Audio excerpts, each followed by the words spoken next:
اب آگے یہ گفتگو سنیے ذرا لا منسٹر کی. معذرت کے ساتھ سنوا رہا ہوں کیونکہ سنوانا ضروری ہے، بتانا ضروری ہے.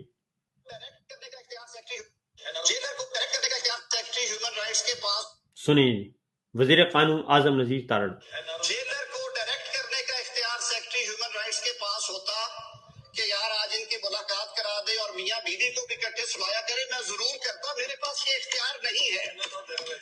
کاش میرے جیلر کو ڈائریکٹ کرنے کا اختیار سیکرٹری ہیومن رائٹس کے پاس ہوتا کہ یار آج ان کی ملاقات کرا دے اور میاں بیوی کو بھی اکٹھے سلایا کرے، میں ضرور کرتا. میرے پاس یہ اختیار نہیں ہے. کاش میرے بہن تو نے مجھ سے جیلر کو ڈائریکٹ کرنے کا. ٹھیک ہے جی. ابھی یہ آج انہوں نے حرکت کی ہے اور یہ قومی اسمبلی میں تقریر کر رہے ہیں، اور قومی اسمبلی میں تقریر کر کے انہوں نے یہ فرمایا ہے. سنیے ذرا. کاش جیلر کو ڈائریکٹ کرنے کا اختیار سیکرٹری ہیومن رائٹس کے پاس ہوتا کہ یار آج ان کی ملاقات کرا دے اور میاں بیوی کو بھی اکٹھے سلایا کرے، میں ضرور کرتا. میرے پاس یہ اختیار نہیں ہے.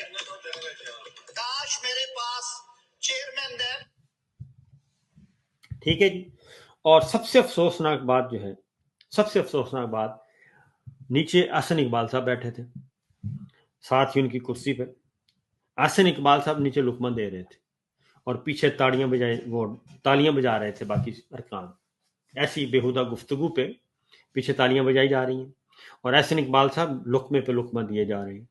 اور احسن اقبال صاحب آپا نثار فاطمہ کے بیٹے ہیں، قابل احترام ہیں ہمارے لیے، اور باپردہ خاتون تھیں اور جماعت اسلامی کے رکن رہ چکی ہیں.